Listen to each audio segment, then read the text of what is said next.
পেয়েছে যে আমার বেটি ফাতেমার জন্য তার স্বামী কষ্ট পেয়েছে, আমার দয়ার নবী আপনারা কি ভাবছেন স্বামীকে আল্লাহ কি মর্যাদা দিয়েছে, সেদিন কি ঘটনা ঘটেছিল কবি ছন্দের মাধ্যমে দেখুন।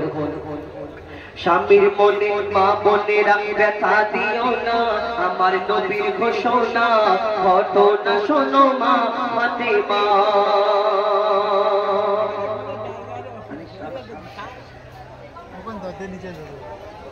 ঘটনা শোনো মা ফাতেমা, স্বামীর মনে মা বোনেরা ব্যথা দিও না, আমার নবীর ঘোষণা ঘটনা শোনো মা ফাতেমা। ঘটনা শোনো মা ফাতেমা, স্বামীর মনে মা বোনেরা ব্যথা দিও না, আমার নবীর ঘোষণা ঘটনা শোনো মা ফাতেমা। ঘটনা শোনো মা ফাতেমা। কি ঘটনা শুরু হয়, সেদিন কি ঘটেছিল কবি ছন্দের মাধ্যমে সেটা বল। যুদ্ধ করতে যাবে আলী, হাতে নিল তলোয়ার, মা ফাতেমা স্বামীর কাছে করলো এমন আবদার, মা ফাতেমা স্বামীর কাছে করলো এমন আবদার, মা ফাতেমা স্বামীর কাছে করলো এমন আবদার, মা ফাতেমা স্বামীর কাছে করলো এমন আবদার। যুদ্ধ থেকে ফেরার পথে আসবে যখন ঘরে, একটি নতুন কাপড় কিনে আনবে আমার ঘরে, একটি নতুন কাপড় কিনে আনবে আমার ঘরে। এই কথা শুনে হযরত আলী বড়ই দুঃখ পায়, যদি আমি শহীদ হয়ে যাই কে আনবে বলো কাপড় তোমার, কে আনবে বলো কাপড় তোমার। স্বামীর মনে মা বোনেরা ব্যথা দিও না, আমার নবীর ঘোষণা ঘটনা শোনো মা ফাতেমা। কেন দুঃখ পেয়েছিল, তিনি চিন্তা করছে যদি যুদ্ধ থেকে না ফিরি তাহলে আমার নবী নন্দিনী আমার ফাতেমাকে আমি এত ভালোবাসি, তার এই আশাটা হয়তো পূরণ করতে পারবো না। এই কারণে হযরত আলী দুঃখ নিয়ে যুদ্ধে চলে যায়। এইদিকে ইমাম হাসান ইমাম হুসাইন খেলা করছিল, নানার কাছে ছুটে ছুটে গেল। আমার দয়ার নবী জিজ্ঞেস করে তোমার আব্বা মা কি করছিল, সঙ্গে সঙ্গে বলে আমার আব্বা মা আজকে আব্বু যুদ্ধে গেল, কিন্তু ওটা খারাপ করে আমার আম্মা দুঃখ দিয়েছে। এই কথা শোনার পরে আমার দয়ার নবী কেঁদে ফেলে। কি হয় তারপর কবি ছন্দের মাধ্যমে লিখছেন। দুঃখ ভরা হৃদয় নিয়ে আলী গেল রহনে, দুঃখ ভরা হৃদয় নিয়ে আলী গেল রহনে, নানার কাছে ছুটে এলো হাসান হোসেন, নানার কাছে ছুটে এলো হাসান হোসেন। আপুর কাছে নতুন কাপড় চেয়েছে আম্মি জান, তাই আপুর মনটা খুবই খারাপ ছিল, দেশে পেরেশান, আপুর মনটা খুবই খারাপ ছিল, দেশে পেরেশান। এই কথা শুনে দয়ার নবী কান্না থামে না, কি ভুল করলো ফাতেমা, কি ভুল করলো ফাতেমা, কি করলে বলো বেটি আমার, কি করলে বলো বেটি আমার। আমার কষ্ট পেয়েছে আর মা ফাতেমার ঘরে একদিন দুদিন তিন দিন আর যায় না। মা ফাতেমা কাজ করে, চিন্তা করে আমার আব্বার শরীর খারাপ হলো নাকি, তখন মা ফাতেমা চিন্তা করে আমি একবার গিয়ে দেখি আমার আব্বার কি হলো। তিনি তো জানেন না কেন কষ্ট কেন আসে না, আমার দয়ার নবী কষ্ট পেয়েছে।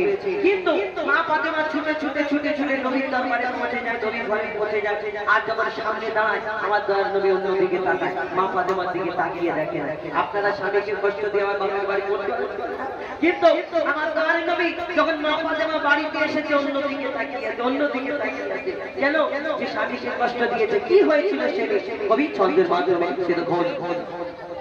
যার মুখ না দেখে ঘুমাতো না দয়ার নবীজি আমার, যার মুখ না দেখে ঘুমাতো না দয়ার নবীজি আমার, রাতের পরে রাত কেটে যায় মুখ দেখে না ফাতেমার, রাতের পরে রাত কেটে যায় মুখ দেখে না ফাতেমার, রাতের পরে রাত কেটে যায় মুখ দেখে না ফাতেমার। মা ফাতেমা ছুটে এলো আব্বা জানের কাছে, তবু বেটির মুখ দেখে না, পেছন ফিরে আছে, তবু বেটির মুখ মুখ দেখে না পেছন ফিরে আছে বলছে নবী ওগো বেটি বাড়ি চলে যাও আগে স্বামীর কাছে ক্ষমা চাও বলছে নবী ওগো বেটি বাড়ি ফিরে যাও আগে স্বামীর কাছে ক্ষমা চাও তবে করবে ক্ষমা আল্লাহ আমার তবে করবে ক্ষমা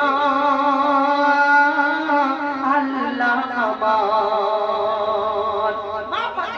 নিজের বাড়িতে চলে আসে আব্বার ঘরে তেল থাকে না এসে ঘরের দরজাটা বন্ধ করে ঢুকতে ঢুকতে কাঁদে মা ফাতেমা কখন আমার স্বামী আসবে পা দুটোকে জড়িয়ে ধরে ক্ষমা চাইবো হযরত আলী ফিরে আসে আর পা দুটোকে জড়িয়ে ধরে যখন ক্ষমা চায় আপনি আমাকে ক্ষমা করে দিয়েছেন এই কথা একবার মুখ থেকে বলুন এই কথা বলা শোনার সঙ্গে সঙ্গে হযরত আলী মা ফাতেমাকে সঙ্গে করে নিয়ে দয়াল নবীর কাছে যায় কেন হয়তো নবীজি ভেবেছে অন্য কিছু কিন্তু আমি তো দুঃখ পেয়েছি ওই কারণে আমার কাছে কিছু ছিল না কিনে দেব কোথা থেকে এই কারণে আমার দয়াল নবীর কাছে গিয়ে হাজির হয় আর হযরত আলী সব কিছু বলে দেয় যে ইয়া রাসূলুল্লাহ ইয়া হাবিবাল্লাহ আপনার কন্যা আপনার মেয়ে আমাকে কষ্ট দেয়নি এই কথা শোনার পরেও সেদিন আমার দয়াল নবী মা ফাতেমাকে কি বলেছিলেন শেষ কথায় কবির বলেন ফরিয়াদ দিচ্ছে তো বলছে নবী আল আরাবি শোনো বেটি ফাতেমা আলী যদি আজ তোমাকে না করি তো ক্ষমা আলী যদি আজ তোমাকে না করি তো ক্ষমা আলী যদি আজ তোমাকে না করি তো ক্ষমা আমি তোমার আব্বা তোমাকে ক্ষমা করতাম না স্বামীকে যে দুঃখ দেবে আমি নবী তাকে চিনব না স্বামীকে যে দুঃখ দেবে নবী তাকে চিনবে না কেমন শিক্ষা দিয়ে গেল নবী তো জাহান শুনে রাখ মঈদুল ইসলাম বলছিল না মা ফাতেমা বলছিল না মা ফাতেমা স্বামীর মনে মা বোনেরা ব্যথা দিও না আমার নবী ঘোষণা ঘটনা শোনো মা ফাতেমা মা ফাতেমার সম্পর্কে ঘটনা হলো খারাপ ভাববে না কেন এখন ডিজিটাল যুগ ফোন দেখে দেখে আমরা